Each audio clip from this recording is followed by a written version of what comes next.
Alright, welcome class to Jason's Matrix Manipulation 101. Today I'm going to show you how to both manipulate this 3x3 matrix into a row echelon form, and also how to invert this matrix using the identity matrix. So, we are given this matrix and we want to find the inverse. First thing we do is we're going to draw the identity matrix to the right of it, like so. Boop. Just like that. Okay, so remember the three rules of how to manipulate a matrix.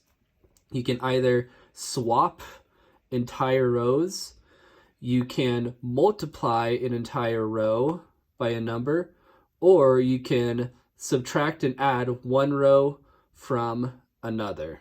Okay, so we're just going to use those three simple steps in order to turn this side into the identity matrix, and then this side is going to be our inverted matrix. So what I always like to do first is to try to put a 1 on the top left corner here. And in this case, we already have a 1 right here, so we don't need to worry about that. But I always like to try to get a 1 in this top left corner here. Now, once I have a 1 up in here, every number below it, I want to turn that into a 0, okay?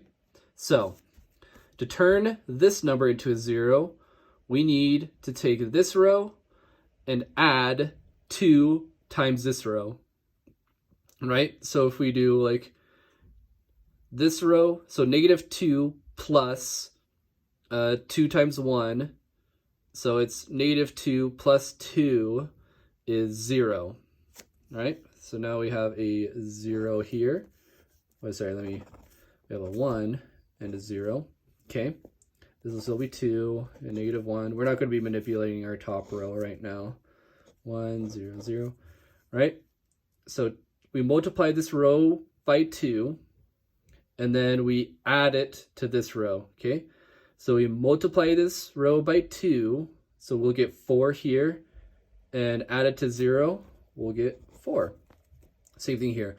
Multiply this by 2, we get -2. And then add it to this row, 1 plus -2, so 1 minus 2 is -1, okay? And then same thing here, multiply this by 2 and add it to this row. So times 2 is 2, plus 0 is 2. And then that's a 0, 0 times 2 is 0, plus 1 is 1, and then that's still going to be a 0, okay? So that's our first row. And now we want to do the same thing with this row. We want to turn this number into a 0. So we need to just take this row and subtract it by this row, or subtract this row from this row, whatever way you want to think of it. So 1 minus 1 is 0. Boom. -1 minus 2 is -3. Okay. Then we have 0 minus -1, so 0 plus 1 is 1. 0 minus 1 is -1. And then 0 minus 0 is 0, and then 1 minus 0 is 1. Just like that. Okay. All right. Now, what we're going to want to do is to turn this number into a 1. Okay. So we can do that by dividing this whole row by 4. So we'll get, I'll just redraw these two. We'll get 1, -3, -1. This will be -1/4, 1, then 1. This will be 1/2, 0. This will be 1/4. This will be -1, 0, 0, 0, 1. Okay. So now what we need to do is to turn this number to 0, and this number needs to become 0 as well. So we're just going to do the same thing. Let's start at this top row here. So what we need to do is multiply this number, this whole row, by 2, and then subtract it to this row up here. So if we multiply this by 2, and then take 2 minus 2, we'll get 0. So I'll just put a 0 here. And if you look here, notice how when we started over here, if we multiply it by 2, we still get 0. So 1 minus 0 is still 1. So that's why that stays the same over there. And then I'll just draw the rest of this row.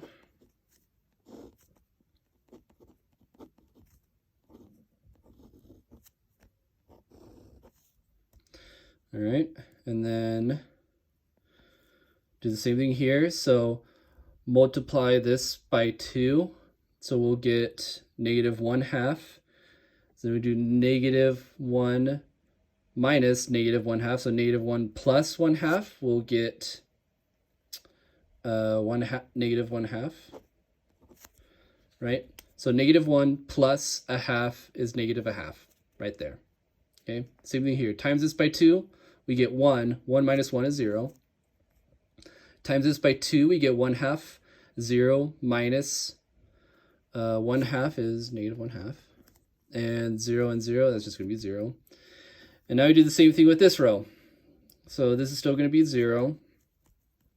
And then we're going to take, so what we need to do is take this row and add 3 times this row.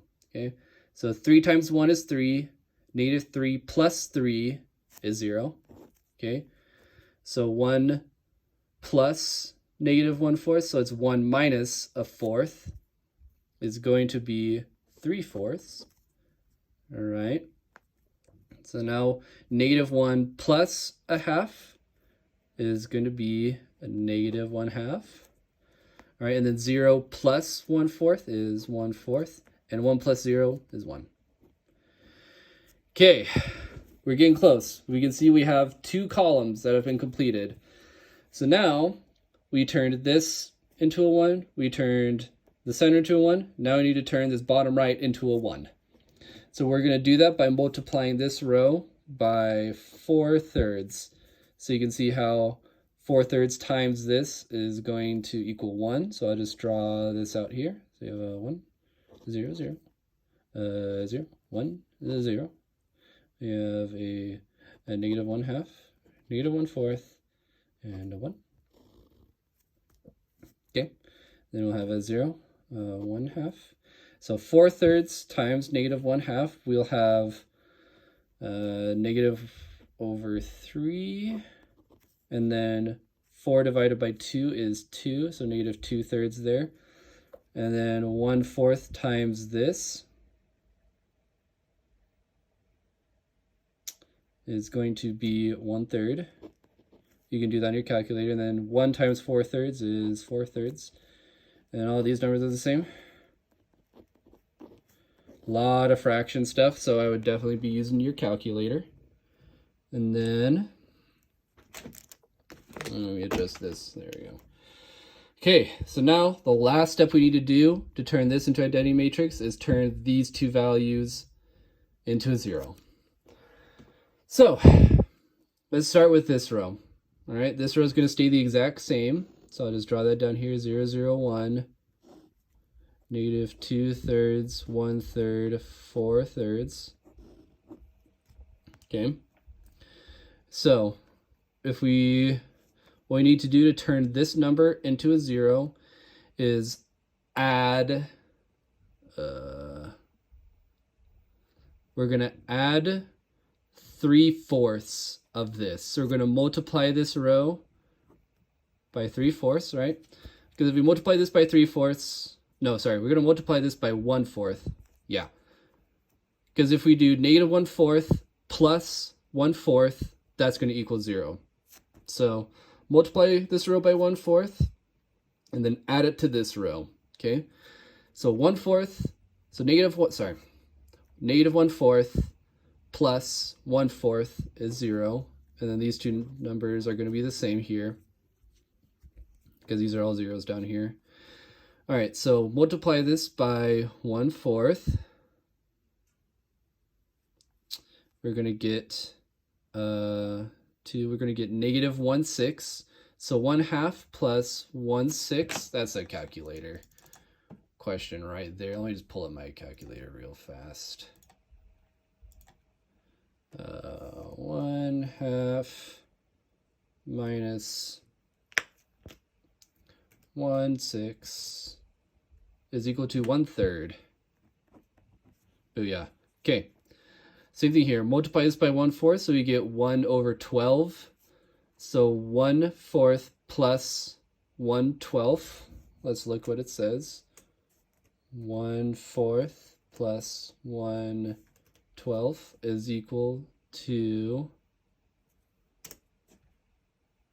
1/3. It's coming out real nice. And now we multiply this by 1/4, and that's going to equal 1/3. So 0 plus 1/3 is 1/3. Okay, so we have the bottom two rows done. All we need to do is finish up this top row.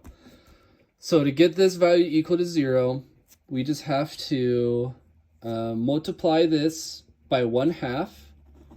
So now we're going to multiply this by 1/2, like that. Because if we do negative 1/2 plus 1/2, that's going to equal 0. Okay, and then these numbers are going to be the same because it's all zeros down here. Boom. All right, so now multiply negative 2/3 by 1/2. That's going to get us negative 1/3. 0 plus negative 1/3 is 0 minus 1/3, so it's going to be negative 1/3. All right. And then if we look here, times this by 1/2, that's 1/6. So negative 1/2 plus 1/6. Let me do that in my calculator fast. Negative 1/2 plus 1/6 is equal to negative 1/3. Okay, noticing a pattern with all these thirds. And then for our finale, so 1/2 times 4/3 is going to be equal to 2/3. So 0 plus 2/3 is 2/3. And look what we have.